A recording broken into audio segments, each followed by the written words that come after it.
Assalamualaikum warahmatullahi wabarakatuh. Halo TikTokers, gimana kabarnya? Alhamdulillah pada malam hari ini kita ada waktu istirahat ya. Sambil istirahat, sambil kita bincang-bincang. Terima kasih sudah bergabung, Nana, Lulu, Mas Andre, Eka Surya, Nengrum, seputar goder, Woninten. Ya, ya di sini saya akan membahas tentang hal-hal yang membatalkan puasa ya. Kita bisa ngobrol-ngobrol sambil bisa komen ya. Di sini ada beberapa hal yang bisa membatalkan puasa. Ini saya ngaji di rumah ya, bukan ngaji di pengajian majelis-majelis seperti biasanya, karena ini saya sedang menunggu waktu Isya. Hal-hal yang membatalkan puasa yaitu ada beberapa ya. Yang pertama yaitu masuknya sesuatu ke salah satu atau ke dalam tubuh ya lewat lubang secara sengaja, misalnya lewat mulut atau lewat hidung atau lewat telinga ya, seperti itu nanti bisa membatalkan puasa. Misalnya kita mandi kemudian ada sesuatu yang masuk lewat mulut kita sampai masuk ke tenggorokan lah, itu nanti bisa membatalkan puasa. Yang kedua yaitu berobat dengan cara memasukkan obat ya atau benda ke dalam kubul dan dubur. Kubul itu alat kelamin depan, kalau dubur itu belakang ya, anus ya.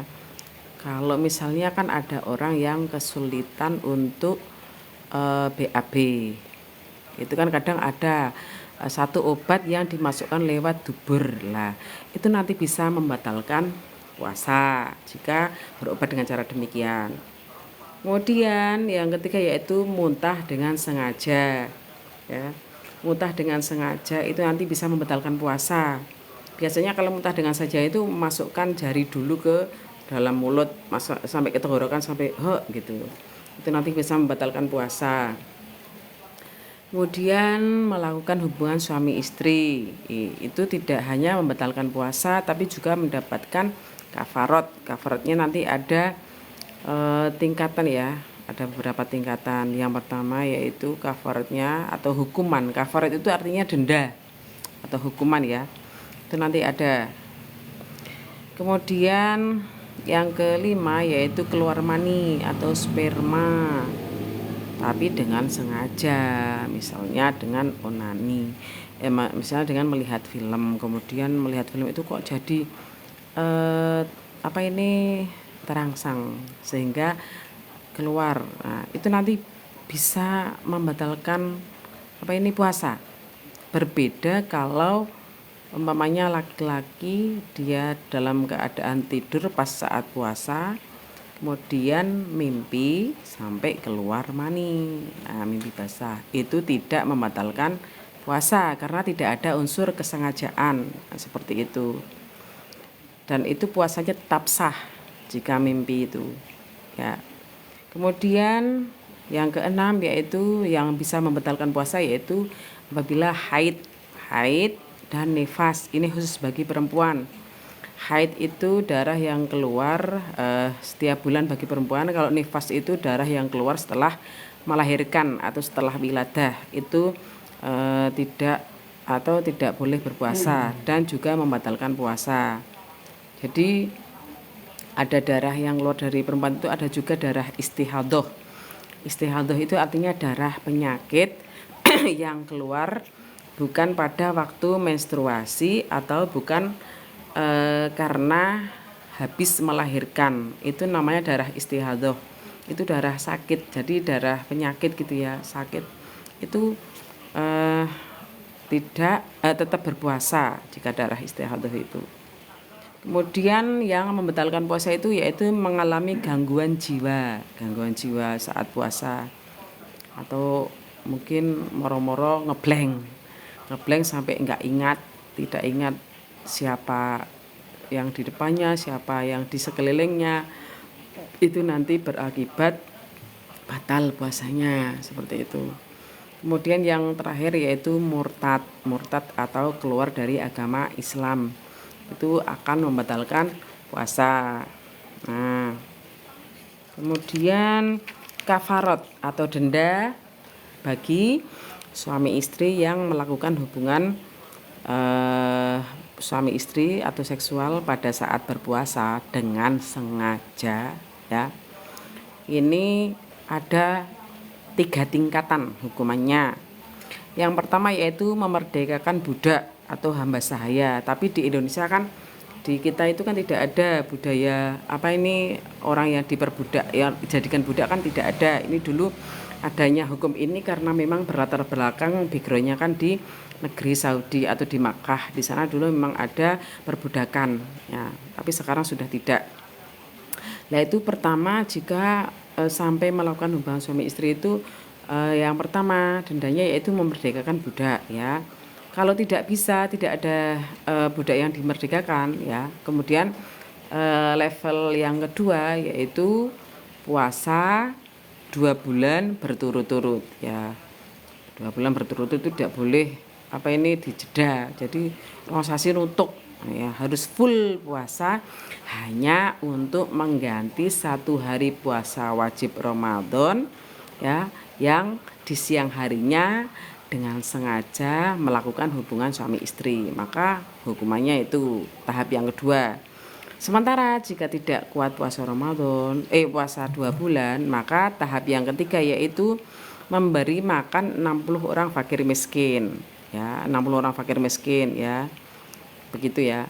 Nah, ketika suami istri itu sudah khilaf, dalam arti melakukan hubungan pada siang hari di saat berpuasa, itu puasanya tetap wajib diselesaikan. Jadi tidak boleh dumeh sudah melakukan seperti itu baru ini, ya, itu puasa kok terus berhenti, tidak boleh, harus diselesaikan dulu, ya.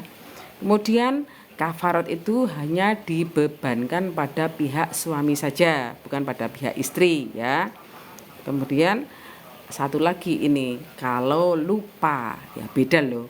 Kalau sengaja sama kalau lupa. Jika lupa jima, dan lupa makan, minum sampai kenyang pun, tapi itu benar-benar lupa, ya, itu tidak ada kafarat.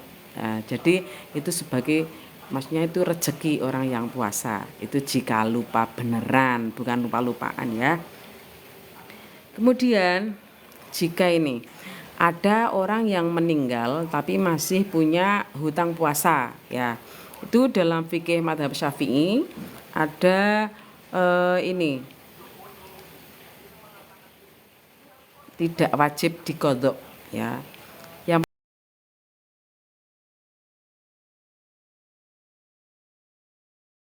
diqodho, ya, karena ada udzur atau ada halangan, ya, dan tidak sempat qodho, misalnya sakitnya sampai meninggal. Jadi misalnya ini khusus untuk orang sakit, ya, pokoknya sakit sudah bertahun-tahun, kemudian melewati masa Ramadan. Nah, kemudian habis Ramadan itu belum sampai sembuh, kemudian sudah meninggal padahal belum diqodho, sakit terus, ya, itu maka tidak wajib diqodho, ya.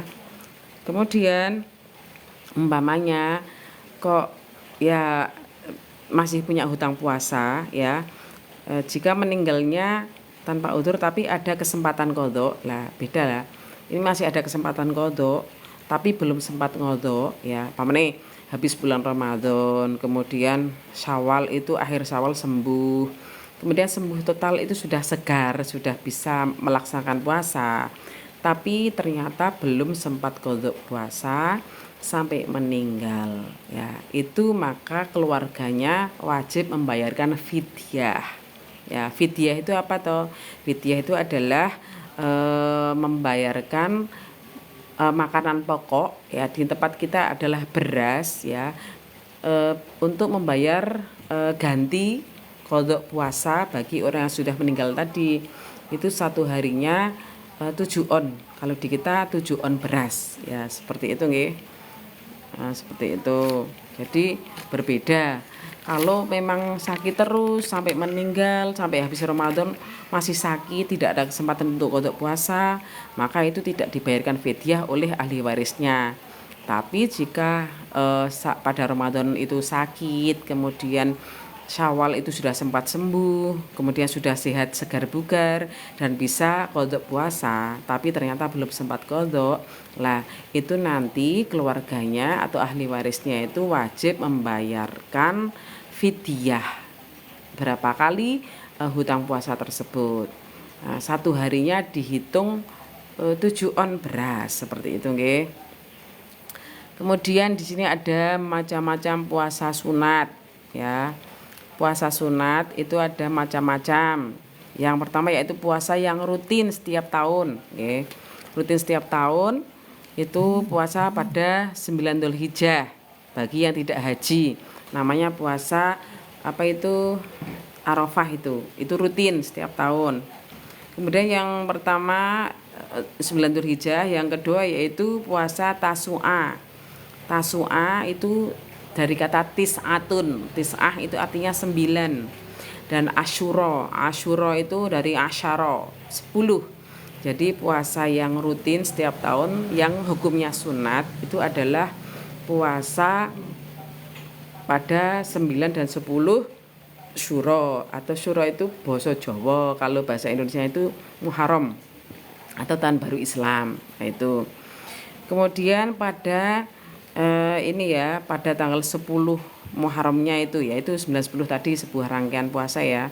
Itu adalah sejarah keselamatan para nabi dari berbagai cobaan yang beliau alami zaman dulu. Misalnya ketika Nabi Musa itu selamat dari kejaran Fir'aun dan pasukannya ya, itu pada tanggal 10 Syuro. Kemudian Nabi Ibrahim itu selamat dari beliau itu selamat dari pembakaran api yang dibakar oleh Raja Namrud. Lah itu pada 10 Syuro. Kemudian para nabi-nabi itu dilelah memang sama Allah itu ditakdirkan untuk selamat dari berbagai cobaan itu pada tanggal 10 Syuro atau 10 Muharram tadi. Kemudian puasa yang rutin, sunat rutin tiap tahun itu adalah termasuk puasa 6 hari di bulan Syawal ya. 6 hari di bulan Syawal. Tapi ingat bahwa bulan Syawal itu tanggal 1 ya, kita haram berpuasa ya. Tanggal 1 dan 2 yaitu kita nggak boleh puasa. Kemudian kalau di bulan Idul Adha itu kita kan tanggal 10-nya Idul Adha. Itu kita haram, nggak boleh berpuasa. Kemudian setelah itu ada hari Tasyrik. Tasyrik itu 11, 12, 13 Dzulhijjah. Setelah Idul Adha itu kita juga haram, tidak boleh berpuasa. Nah, itu adalah puasa yang diharamkan. Sementara puasa yang sifatnya itu sunat tapi ini hadirnya tiap bulan itu ada puasa Ayyamul Bidh. Ayyamul Bidh dari kata baidun itu artinya terang benderang. Nah, ini latar belakangnya apa? Kenapa kok disebut Ayyamul Bidh? Itu karena Ayyamul Bidh itu pada saat bulan itu pas bulan purnama, yaitu pada tanggal 13, 14, 15 tiap bulan ya, tiap bulan Jawa atau bulan Muharram, bulan Hijriah ya. Itu kan nanti pas tengah-tengah bulan itu nanti kan bulan purnama itu lagi terang-terangnya ya, itu maka disebut Ayyamul Bidh. Ayyamul Bidh itu artinya hari yang terang benderang. Itu adalah sunat untuk berpuasa dalam setiap bulannya ya. Kemudian ada lagi Ayyamus Su'ud. Nah, Su'ud itu aswad. Jadi hari-hari yang hitam. Itu ternyata ada juga puasa bulanan yang sunnah, yaitu pada tanggal akhir bulan. Jadi pas petang-petangnya. Jadi pas bukan nggak ada sinar bulan purnama pada malam hari ya. Itu adalah pada tanggal 28, 29 dan 30 tiap bulan. Bulan Hijriah ini ya, bukan bulan nasional, bukan bulan Januari Februari, tapi ini bulan Muharram. Bulan apa ini? Hijriah itu ya, seperti itu, Muharram. Seperti itu. Kemudian ada lagi puasa Senin Kamis. Ya, itu adalah puasa harian dan bulanan ya. Ya seperti itu. Kemudian puasa ini ada puasa juga yang makruh ya, makruh. Makruh itu kalau dilakukan maka dia ini ya, kalau dilakukan maka dia nggak dapat apa-apa, tapi kalau ditinggalkan dia malah mendapat pahala. Jadi sebaiknya malah jangan dilakukan puasa makruh itu ya. Nah, itu adalah jika kita berpuasa pada mengkhususkan. Nah, jadi mengkhususkan pada hari Jumat, Sabtu dan Ahad ya. Kalau kita mengkhususkan puasa-puasa pada hari Jumat, Sabtu dan Ahad itu kita malah makruh, malah sebaiknya jangan dilakukan. Kenapa? Karena itu adalah hari-hari istimewanya.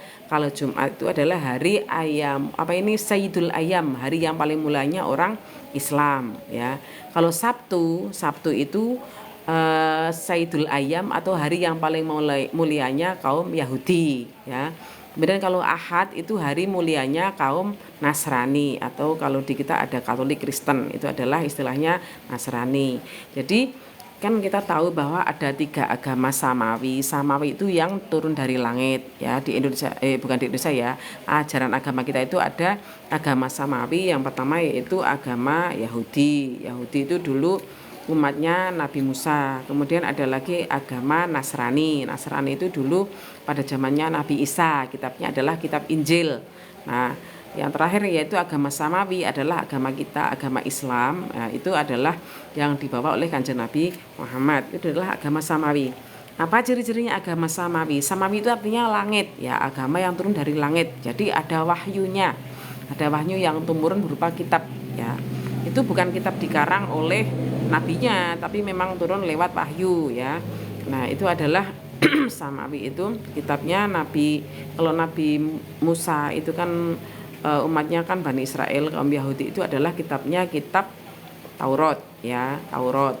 Kalau Nabi Isa itu adalah kitabnya kitab Injil, sedangkan kita adalah kitabnya kitab Al-Qur'an kalau bagi umat muslim. Begitu nggih. Nah, itu adalah puasa-puasa yang makruh. Makruh tadi jika mengkhususkan puasa pada hari Jumat atau Sabtu atau Ahad itu adalah makruh. Makruh itu malah sebaiknya jangan dilakukan, ojo dilakoni, karena itu kalau ditinggalkan malah kita dapat pahala. Kemudian ada lagi puasa haram. Puasa haram ini ada 2 macam. Haram itu yang malah dilarang, nggak boleh dilakukan ya. Itu haram itu adalah yang pertama haram tapi sah. Yang kedua haram tapi juga tidak sah. Jadi puasa haram itu ada 2 macam. Yang pertama yaitu puasa haram tapi sah. Yang kedua yaitu puasa haram tapi tidak sah. Memang benar-benar haram ya. Yang pertama, kalau puasa yang haram tapi sah, itu puasanya siapa? Itu adalah puasanya istri tapi puasa sunat tanpa dapat izin dari suami.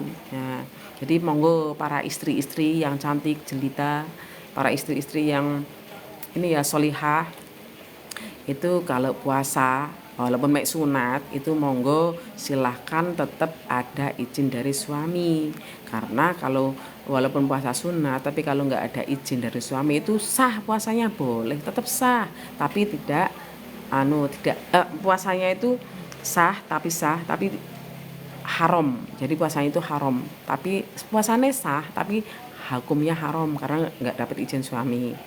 Maka hati-hati ya para istri. Kemudian yang kedua, haram tapi juga tidak sah ya. Haram juga tidak sah ya. Jadi poso niki haram tapi juga tidak sah itu adalah yang pertama, puasa pada 2 hari raya ya. 2 hari raya pada hari Idul Adha dan Idul Fitri itu haram. Haram tol nggak sah. Nek haram itu wis gak usah poso. Pancen itu memang untuk merayakan kalau Idul Fitri itu untuk merayakan kemenangan setelah melaksanakan puasa Ramadan ya. Kemudian kalau puasa Idul Adha itu adalah puasa untuk merayakan hari raya sembelihan. Hari raya sembelihan. Hari raya sembelihan ini adalah sejarahnya Kanjeng Nabi Ibrahim dan Nabi Ismail ya. Kemudian haram lagi yang kedua yaitu puasa pada hari Tasyrik. Hari Tasyrik itu yaitu tanggal tadi sudah saya sampaikan, Tasyrik itu adalah 11, 12, 13 Dzulhijjah, bar Idul Adha. Jadi bar sembelihan. Bar sembelihan itu ada 3 hari Tasyrik ya. 11, 12, 13 itu haram berpuasa karena kita memang dianjurkan, kita diperintahkan untuk menikmati daging sembelihan kita, korban kita. Lah itu adalah kita diharamkan untuk berpuasa, gitu ya. Kemudian yang ketiga yaitu makruh. Ini ada puasa makruh. Makruh itu jika kita gak biasa puasa. Jadi bagi orang kan ada dua macam, wong sing biasa poso sama orang yang tidak biasa puasa. Kayak saya ini jarang berpuasa sunat ya. Itu saya itu makruh kalau umpamanya saya melaksanakan puasa pada pertengahan bulan Syakban. Jadi poso kurang setengah bulan ya. Puasa kurang setengah bulan itu kalau saya umpamanya nggak biasa puasa, kok saya tiba-tiba pengen puasa Senin Kamis, itu malah saya makruh ya. Kenapa? Karena itu adalah puasa untuk persiapan bulan Ramadan. Tapi bagi orang yang sudah kulino, sudah terbiasa melaksanakan puasa, misalnya puasa Daud atau Senin Kemis, atau memang puasa karena nyarutan, karena punya hutang puasa belum selesai, itu boleh dilaksanakan setelah pertengahan bulan Syakban atau Barwah atau setengah bulan menjelang puasa, itu boleh ya. Itu kalau sudah terbiasa poso Daud, terbiasa poso Senin Kamis, atau puasa orang yang lagi nazar ya. Nazar itu kan umpamanya punya cita-cita apa tercapai, dia pengen nazar puasa. Nah itu maka diperbolehkan berpuasa setelah nisfu Syakban atau setengah bulan sebelum bulan puasa ya. Kemudian puasa qadha kafarat ya itu boleh ya. Kemudian sekarang kita membahas tentang pil penunda haid ya. Kita tahu ya kalau umpamanya untuk perempuan, untuk ibu-ibu itu kan dalam ibadah haji maupun ibadah puasa Ramadan itu kan pengen melaksanakan secara full. Nah, jadi kalau monggo dari para ini saudara-saudara sahabat-sahabat semua yang sudah bergabung, kalian mungkin jenengan sudah pernah mendengar bahwa ketika haji itu kan kita ada yang minum pil penunda haid agar di Mekah saat kita haji atau umroh itu nanti bisa full melaksanakan ibadah sholat jamaah terutama di Masjidil Haram maupun Masjidil Nabawi.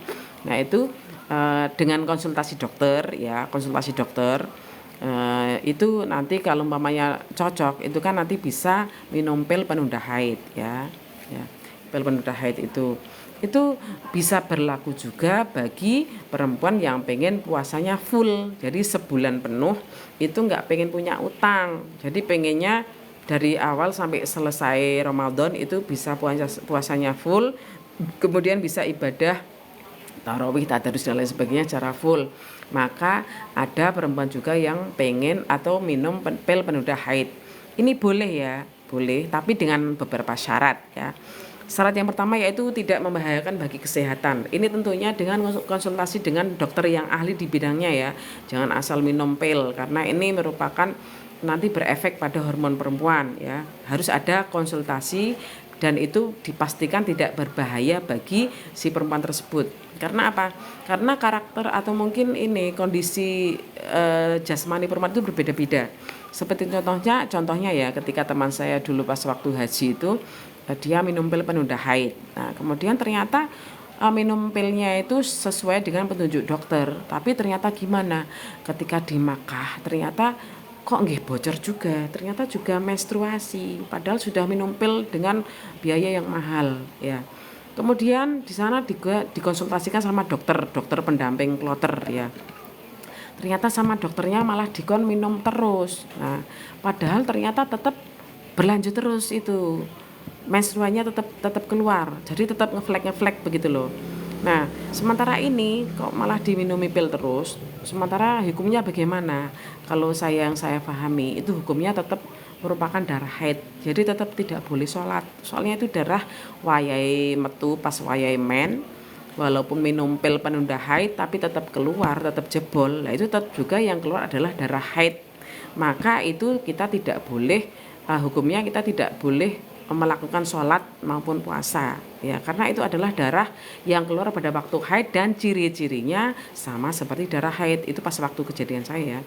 Nah ketika sama dokternya disuruh minum pil terus ternyata badannya malah tidak enak jadi berbahaya bagi kesehatan. Akhirnya teman saya itu tetap mau minum pil terus, tapi dia merasakan badannya sakit semuanya.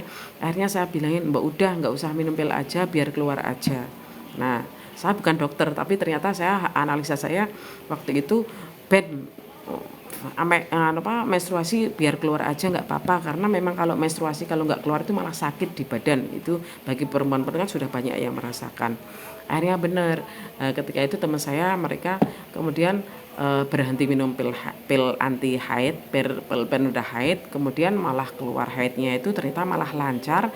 Nah, setelah itu badannya malah terasa sehat. Nah, jadi kalau ini untuk memastikan kita itu cocok tidak kalau minum pil penunda haid itu, maka kita harus benar-benar konsultasi betul dengan dokter yang ahli. Gitu ya. Kemudian ini syaratnya ya harus konsultasi, dan juga syarat yang terakhir yaitu bagi seorang istri itu harus ada izin dari suami ya. Para istri yang solehah, kalau mau minum pil penunda haid agar puasanya sebulan bisa full, nah itu harus ada izin dari suami lah. Monggo ini bisa untuk belajar, bisa untuk kita pegangan ya. Jadi nanti kalau ada apa-apa itu nanti suami yang tanggung jawab, karena bagaimanapun seorang istri itu adalah tanggungannya suami gitu ya. Karena haid alami itu adalah fitrah perempuan. Jadi ketika saya melaksanakan ibadah haji itu saya memang sengaja tidak minum pil penunda haid. Kenapa? Karena saya memang satu, saya tidak terbiasa. Kemudian nomor dua, itu karena memang saya menikmati kalau ketika haid, kalau menstruasi itu adalah bagi saya adalah keluarnya darah yang memang harus keluar. Kalau nggak keluar nanti malah di badan saya terasa sakit. Memang benar itu terjadi pada teman-teman saya yang waktu ibadah haji bareng saya itu. Akhirnya setelah pilnya diberhentikan biar darah haidnya keluar, setelah itu ternyata teman-teman saya ini malah mengalami terus terasa sehat. Nah, seperti itu ya. Kemudian bagi perempuan yang haid atau nifas itu ada hal-hal yang selama ini mungkin di masyarakat mungkin itu dikira nggak boleh, padahal itu boleh dilakukan oleh perempuan yang haid maupun yang nifas. Yang pertama yaitu menjaga hafalan Al-Quran ya. Jadi kalau perempuan yang hafidhoh atau punya hafalan Al-Quran, punya apal ke Quran niku, kalau walaupun menstruasi, walaupun nifas, itu tetap boleh deres dengan niatnya apa? Niatnya yaitu menjaga hafalan Al-Qur'annya. Jadi agar nanti tidak lupa. Karena apa? Karena untuk wanita haid itu selama haid 7 hari, paling tidak seminggu ya rata-rata. Itu nanti kalau tidak dideres, tidak baca gitu ya, untuk di murojaah, itu nanti kemungkinan lupa itu ada ya. Apalagi bagi wanita yang nifas, perempuan yang nifas itu kan melahirkan, kemudian darah yang keluar setelah melahirkan itu namanya darah nifas. Itu kan nanti paling tidak kalau rata-rata perempuan Indonesia itu paling tidak ya sebulan sampai 2 bulan, rata-rata 40 hari atau 50 hari. Nah, selama waktu itu kok tidak, bagi hafidhah Al-Quran yang habis melahirkan kok tidak deres, nanti malah banyak yang lupa, itu malah resikonya lebih besar lagi. Malah jangan akhirnya itu nanti malah untuk mengulang kembali itu nanti malah lebih berat ya. Jadi maka bagi wanita haid maupun nifas itu diperbolehkan tetap murojaah. Yang kedua, membaca doa ya, ndonga ki nggih entuk. Jadi boleh bagi perempuan itu memimpin doa pas jamaah majlisan yang khusus perempuan itu, nanti diperbolehkan membaca doa walaupun itu doanya ada ayat Al-Qur'annya. Jadi doa ayat Al-Quran itu banyak sekali ya. Misalnya Rabbi syrahli sodri wa yassirli amri wahlul 'uqdatam min lisani yafqahu qawli. Itu kan ayat Al-Quran ya. Tapi itu sudah lazim dianggap doa ya. Memang itu ayat Al-Quran tapi juga doa. Doanya siapa? Dulu yaitu doanya Nabi Musa alaihissalam ya. Karena apa? Karena Nabi Musa itu kita tahu ya sejarahnya. Nabi Musa itu orangnya kan cadel, arti celat. Nah, celat itu kan kalau ngendika dulu Nabi Musa kalau berbicara itu kan kurang jelas. Jadi di umatnya Kanjeng Nabi Musa itu, Nabi Musa dulu ditemani sama Nabi Harun ya. Nabi Harun itu nanti sebagai juru bicaranya Nabi Musa. Karena memang Nabi Musa itu kalau ngendika lidahnya kan celat. Ya itu sejarahnya begini. Kok Nabi Musa seorang nabi kok iso lidahnya celat ya? Ternyata sejarahnya waktu kecil Nabi Musa itu kan pas bayi itu kan zaman Raja Fir'aun, raja yang membunuh tiap bayi laki-laki dari Bani Israel yang lahir itu kan nanti dibunuh ya. Itu atas saran dari tukang ini penasihat raja itu, ahli nujum. Kenapa? Karena nanti katanya menurut versi mimpinya Fir'aun itu nanti akan ada bayi Bani Israel yang akan meruntuhkan kerajaan Firaun dan juga akan mengalahkan Firaun ya. Padahal Firaun itu adalah raja yang mengaku sebagai Tuhan. Nah, setelah itu ketika ternyata bayi Musa itu selamat, justru malah ditemukan oleh istrinya Firaun, yaitu Siti Asyah di Sungai Nil ketika mandi bersama dayang-dayangnya itu. Nah, ternyata malah bayi tersebut yang baru lahir itu berapa bulan itu dibawa ke kerajaannya Firaun. Nah, ternyata di kerajaannya Firaun itu bayi Musa itu ternyata di rumah dirawat, kemudian diberi fasilitas yang memang benar-benar bagus karena ya kerajaan ya. Nah, itu ternyata pada suatu hari ketika Raja Firaun itu menggendong Musa, gendong depan gitu ya.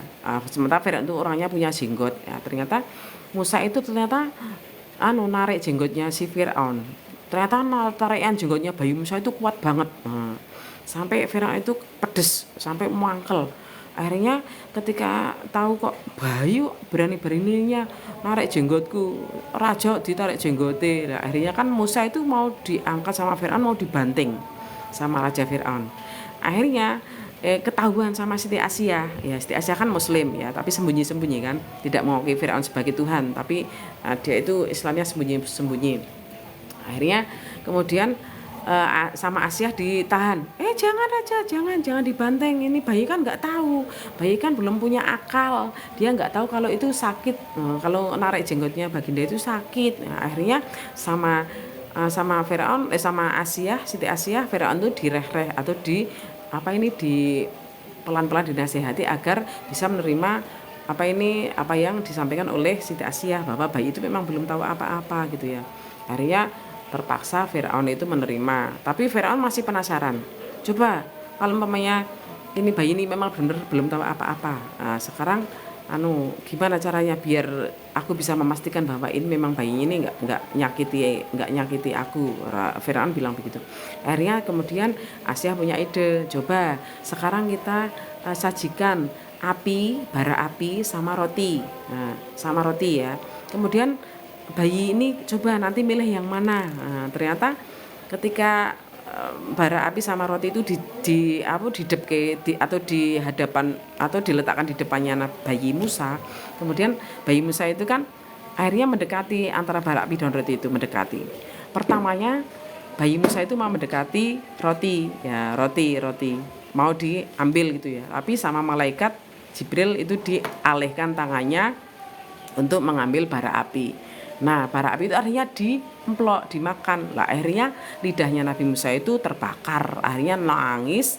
Akhirnya itulah menjadi sebab kenapa Nabi Musa itu menjadi cedal ya, celat seperti itu. Nah, itu sejarahnya seperti itu. Jadi kenapa Nabi Musa itu ada ayatnya ya Nabi Musa itu, doa Nabi Musa itu adalah Rabbi syrahli sodri, ya Allah Isrohli sodri, semoga engkau melapangkan dadaku, sodri wa yasirli amri, dan memudahkan semua urusanku, wahlul uqdatam min lisani yafqahu qawli, semoga mereka itu umatku itu faham apa yang aku sampaikan. Itu adalah doa Nabi Musa. Karena apa? Nabi Musa sadar bahwa dia menyampaikan itu secara tidak ucapan ini ya, cedal tadi ya. Nah, setelah itu Nabi Musa memang diberi sahabat, yaitu Nabi Harun. Nah, itulah. Nah, jadi itu adalah ini ya latar belakang ayat-ayat atau doa-doa yang bisa diucapkan oleh siapapun, termasuk orang yang lagi haid maupun lagi nifas ya, boleh itu mengucapkan doa tersebut.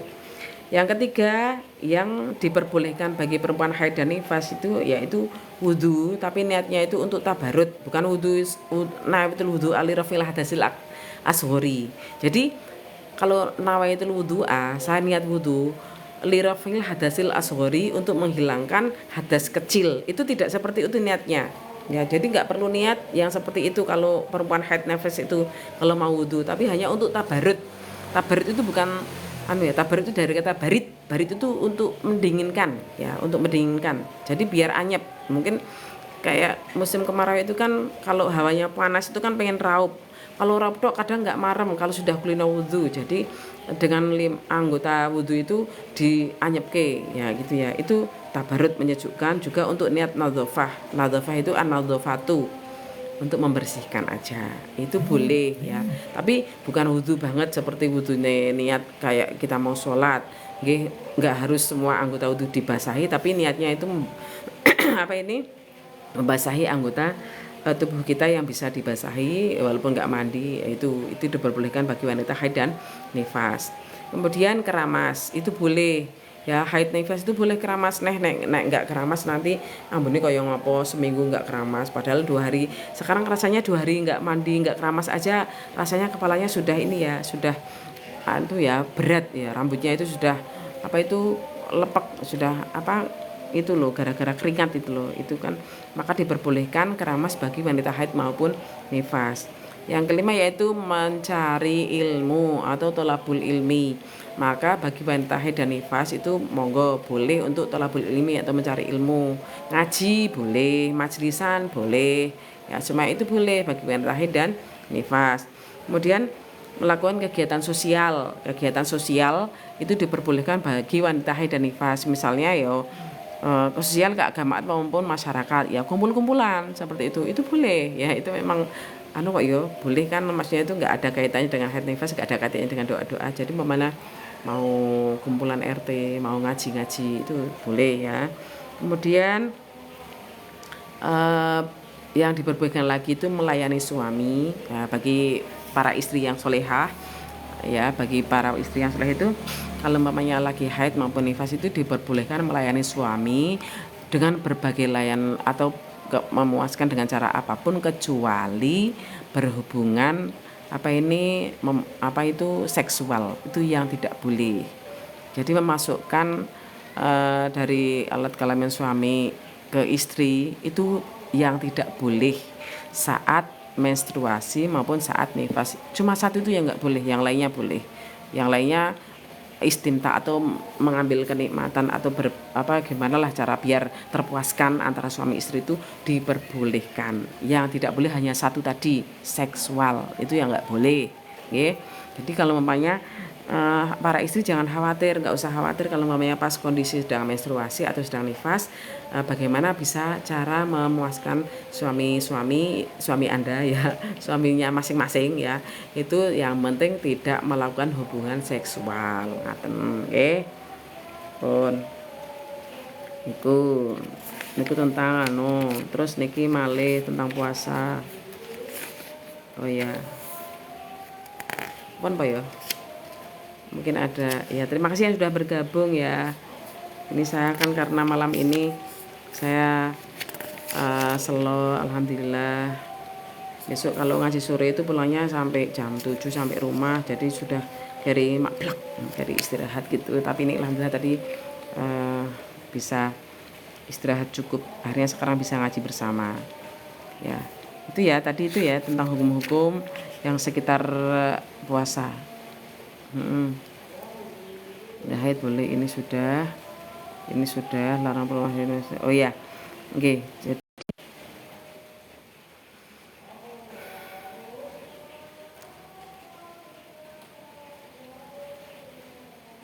Ya, ini tadi yang diperbolehkan bagi perempuan yang haid dan nifas. Dulu nggih. Mungkin demikian untuk ngaji malam hari ini, semoga bermanfaat bagi semuanya ya.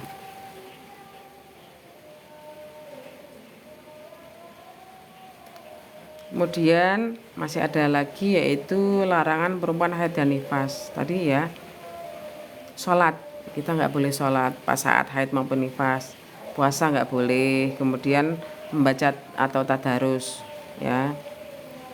Nek niat maca Quran, deres, tadarus, nyimak gitu ya, seperti tadarus habis tarawih itu pas bulan puasa itu nggak boleh ya. Yang boleh adalah niati doa atau zikir ya. Kemudian kalau untuk bagi yang hafidhah itu yang murojaah itu yang diperbolehkan. Kemudian ini memegang mushaf, mushaf Al-Qur'an itu juga boten pareng. Lalu nggak boleh lagi bagi perempuan yaitu iktikaf di masjid, bagi perempuan yang haid maupun yang lagi nifas nggak boleh iktikaf di masjid. Kemudian tawaf itu apa? Tawaf itu adalah mengelilingi Ka'bah. Jadi ketika kita itu lagi nggak sholat di Makkah itu kita memang di sana ketika orang yang lagi menstruasi baik saat umroh maupun saat haji itu memang tidak pergi ke masjid ya, di hotel aja gitu kan. Jadi kenapa kok perempuan haid kok nggak boleh tawaf, perempuan nifas kok nggak boleh tawaf? Memang tawaf itu adalah kita, jadi ibadah tawaf itu adalah ibadah loh ya, walaupun memang muter-muter Ka'bah nih kok, itu adalah ibadah yang kita boleh melakukan tawaf kalau punya wudhu ya gitu ya.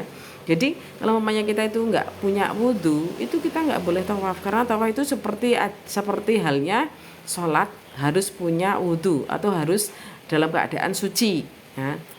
Tapi bedanya apa? Tawaf sama sholat. Kalau sholat itu kan gerakannya udah itu diajarkan sama Nabi seperti itu. Kemudian kita nggak boleh membaca selain yang diajarkan Kanjeng Nabi. Tapi kalau tawaf itu kan kita boleh ngomong, boleh ngobrol. Maksudnya bukan ngobrol sengaja ngobrol kalau yang ngerumpi gitu ya. Tapi kita ngomong boleh berbicara yang untuk kepentingan itu kita boleh saat tawaf ya.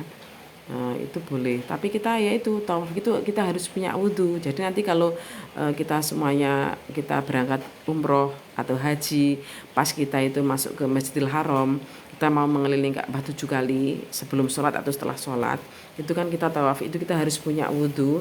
Nah itu nanti kita ketika tawaf itu kita boleh berbicara ya, dan kita memang saat tawaf itu kita diperbolehkan di sana itu mazhabnya kan mazhab Maliki ya, sama Hambali apa Hanafi itu kan boleh bersentuhan antara laki-laki dan perempuan di sana. Kalau nyenggol gitu nggak batal ya. Kalau di Indonesia kan mazhabnya Syafi'i, kita itu kan batal kalau laki-laki dan perempuan ini ya, apa itu nyenggol gitu ya. Itu kemudian ya itu tadi. Itu sampun nggih. Ya mungkin untuk hari ini kita cuma sekian dulu. Insya Allah besok saat kita luang kita ngaji lagi. Terima kasih sudah bergabung, Mbak Anggreni, Mbak Sriwahyuni, Mbak Yumna, Pak Aris, siapa lagi nih banyak ya, Mas Agus, sudah Hafid, ini semuanya. Ya. Matur suwun nggih. Saya tutup dulu nggih. Tak tutup api tambah ya.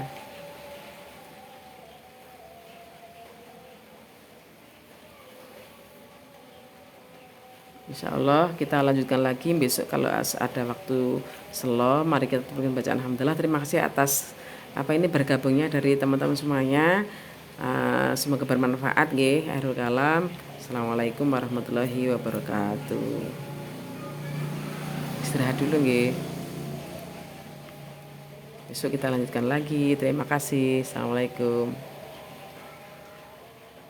Loh, malah oke nih saya melok bergabung. Udah mboten nih. Ya. Ini saya nggak tutup ya. Saya sampaikan lagi ya. Saya tambahkan lagi nggak apa-apa karena ini banyak teman-teman yang bergabung.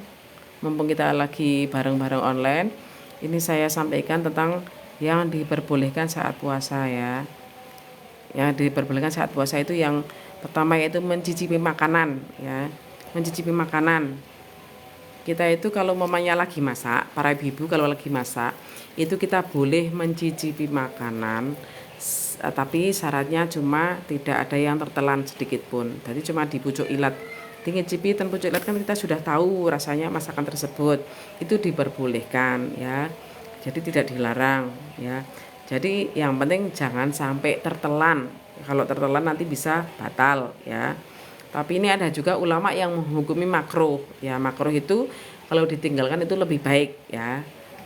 Jadi tapi ada juga mayoritas ulama itu memperbolehkan, nggak apa-apa, yang penting tidak tertelan ya. Jadi mencicipi makanan itu boleh pada saat kita puasa. Yang kedua itu gosok gigi. Gosok gigi ya. Gosok gigi itu kita boleh ya, tapi yang penting jangan sampai ada yang tertelan ya. Jadi jangan sampai ada yang tertelan dari bahkan rasa pasta gigi itu juga sampai jangan tertelan ya. Kita berusaha untuk menjaga ya, jangan sampai air-air itu sampai masuk ke dalam tenggorokan seperti itu boleh ya.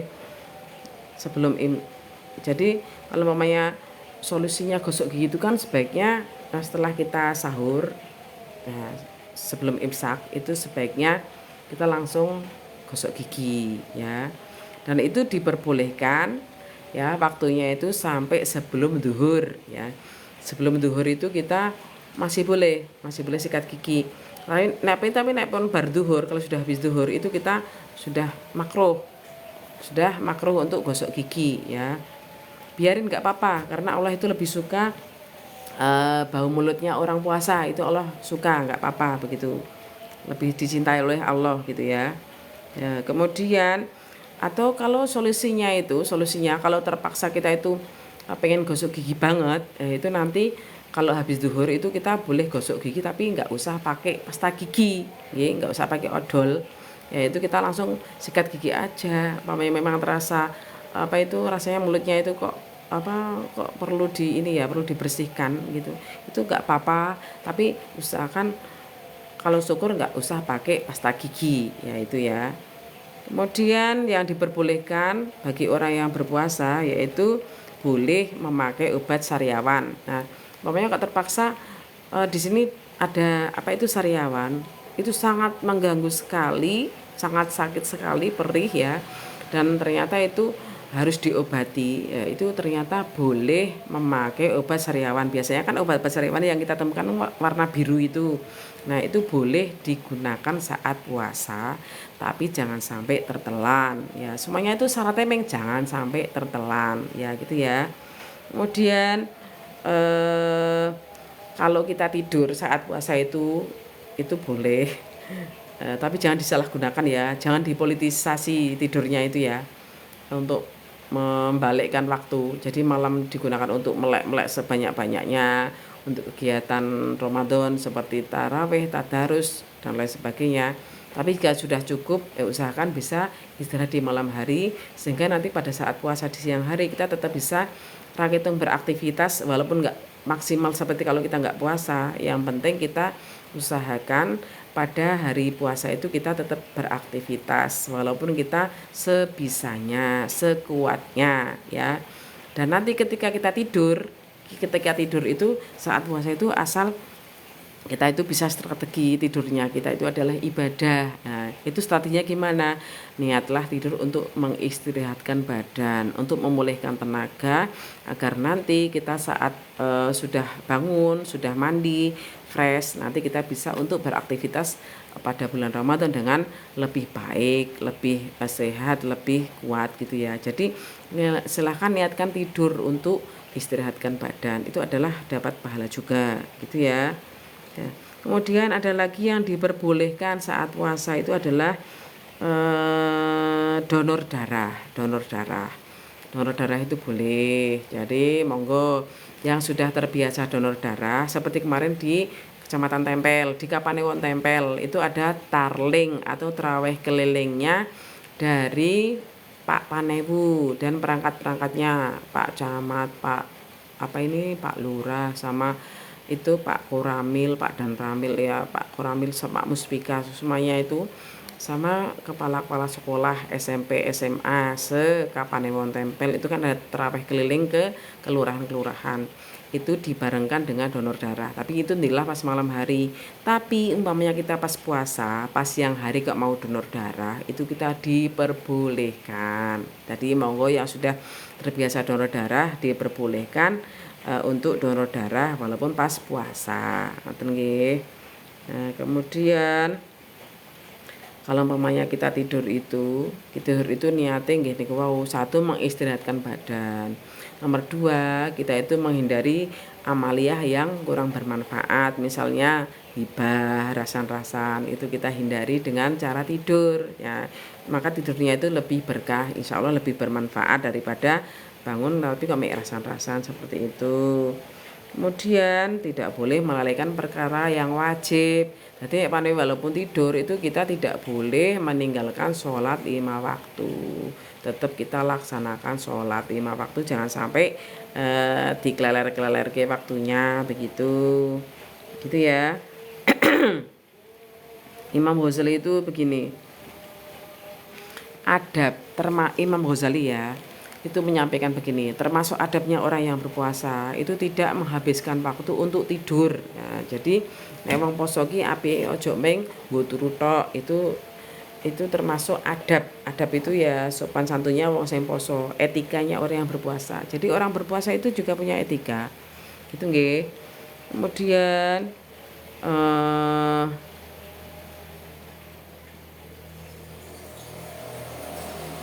ya, jadi itu tentang. Nah, sekarang bagaimana puasanya pekerja keras? Puasanya pekerja keras itu sing misalnya ngomong sing nyambut gawe. Sekarang kan ada proyek tol itu kan. Proyek tol itu kan panasnya minta ampun. Kemudian juga bekerja berat, mengoperasikan alat berat seperti traktor, seperti itulah, truk-truk besar itu dan lain sebagainya itu kan. Nah, ketika puasanya pekerja keras seperti itu dari pagi itu tetap harus wajib niat puasa ya gitu ya. Jadi walaupun mereka itu bekerja berat seperti itu atau ya apa ini, yang penting proyek-proyek besar itu kan biasanya kan bekerja berat. Itu tetap harus niat puasa.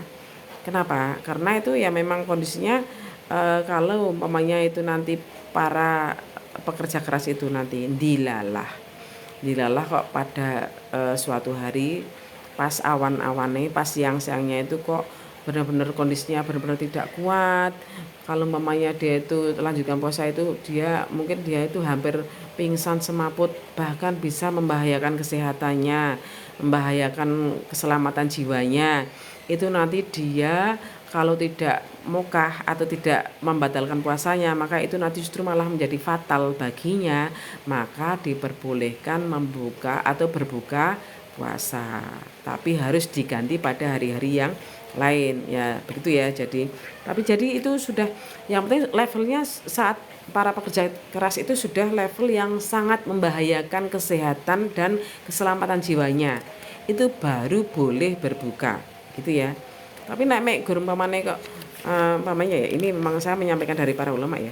Tapi umpamanya kok karena panas-panas sekali dia haus, tapi dia masih bisa berlindung dan dia memang diperbolehkan ngeyup sementara nanti melanjutkan lagi saat pun rodo eyup, dia masih kuat sementara pas panas-panas itu untuk jam istirahat, itu kok boleh sama mandornya sama ini ya pengawasnya, maka silakan diistirahatkan dulu badannya dengan niat menjaga keutuhan puasa. Ngoten nggih.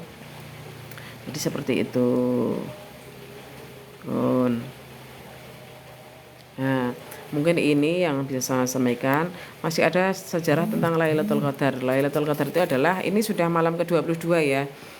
Kemarin kita malam 21, kemudian malam ke-22. Jadi secara garis besar Lailatul Qadar itu kan malamnya malam ganjil ya. 21, 23, 25, kemudian 27 sama 29. Nah, itu mari kita banyak-banyak untuk mempersiapkan diri pada malam-malam ganjil seperti itu. Kita persiapkan ya, kita persiapkan dari siangnya. Usahakan kita itu memang benar-benar menyempatkan 5 malam ganjil di 10 hari terakhir bulan Ramadan, itu fadilahnya sangat besar. Bagaimana fadilahnya, keutamanya itu bagaimana? Sama dengan 1000 bulan ya. 1000 bulan itu kan kalau dihitung dijadikan bulan itu 83 tahun lebih 4 bulan. Nah, maka malam-malam seperti itu kita usahakan, kita maksimalkan sedari sore kita sudah siap-siap ya. Siap-siap stok makanan untuk nanti buka maupun sahur dengan menu-menu yang lebih baik ya.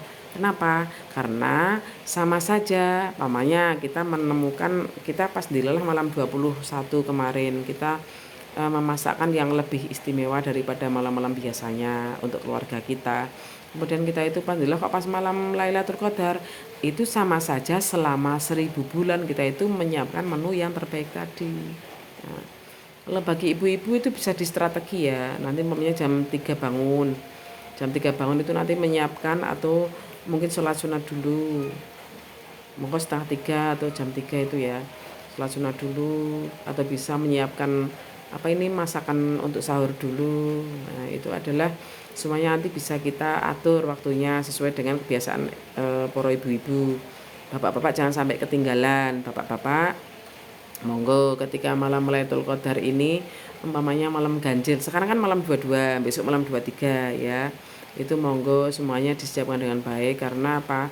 Karena malaikat pada malam Lailatul Qadar itu turun ke kabeh, malaikat itu mudhun turun ke bumi ya, atas izin Allah ya, untuk mendoakan ikut mendoakan para muslim dan juga mencatat amal-amal apa yang sudah kita lakukan selama di dunia, selama kita malam ganjil itu nanti dicatat oleh malaikat, kemudian dilaporkan di sananya, nanti diatur ke Gusti Allah itu lo ini lo umpamanya ada Mbak Suliani, Bu Ummul Kulsum pada malam Lailatul Qadar ini berdoa seperti ini. Nah, itu nanti dibawa langsung oleh malaikat ya, diatur Gusti Allah seperti itu.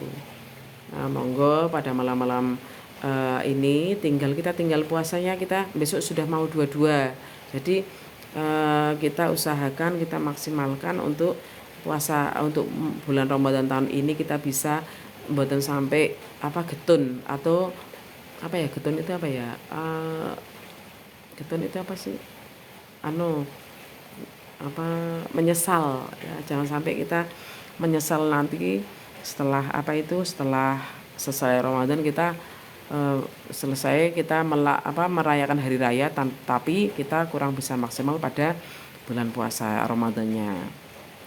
Jadi itu khusus untuk ini ibu-ibu, bapak-bapak nanti juga bisa disampaikan pada kakaknya atau istrinya atau saudara perempuannya atau siapapun yang putri dan ibu-ibu para istri yang solehah, bahwa kalau kita lagi menstruasi, walaupun pada malam-malam terakhir di bulan Ramadan saat kita nanti menemukan Lailatul Qadar umpamanya, bagi yang menstruasi itu jangan menyesal, jangan pernah kurang terima dalam arti getun, kenapa kok menstruasi padahal lagi pengen semangat-semangatnya menyambut Lailatul Qadar seperti itu nggak usah disesali.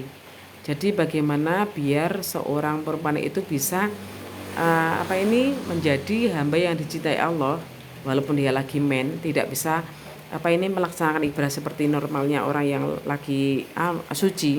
Itu caranya bagaimana bagi khusus yang menstruasi?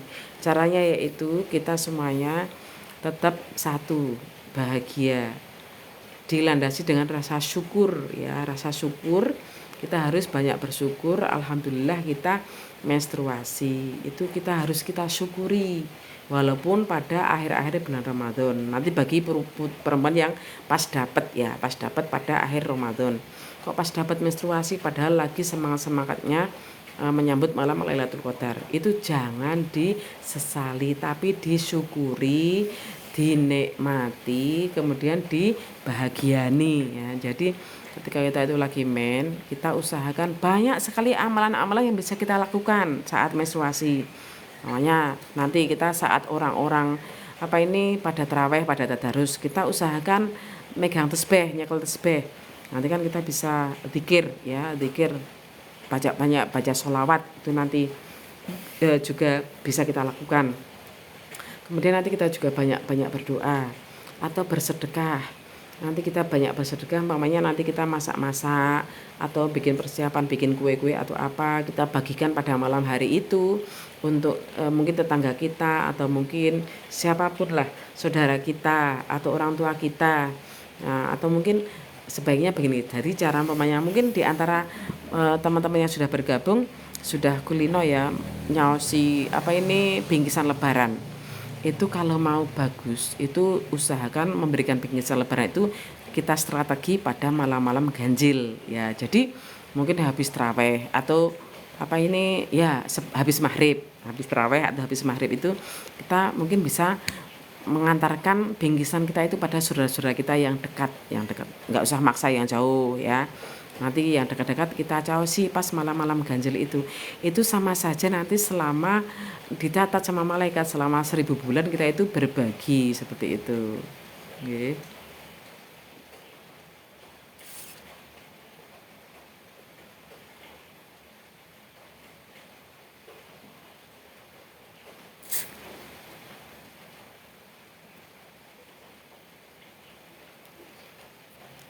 Ya, mungkin sudah selesai. Ini waktunya sudah habis 1 jam, nggih. Terima kasih atas yang sudah bergabung. Mari kita isaan dulu, mari kita tarawih dulu ya. Assalamualaikum warahmatullahi wabarakatuh. Besok kapan-kapan kita lanjutkan lagi. Terima kasih semuanya.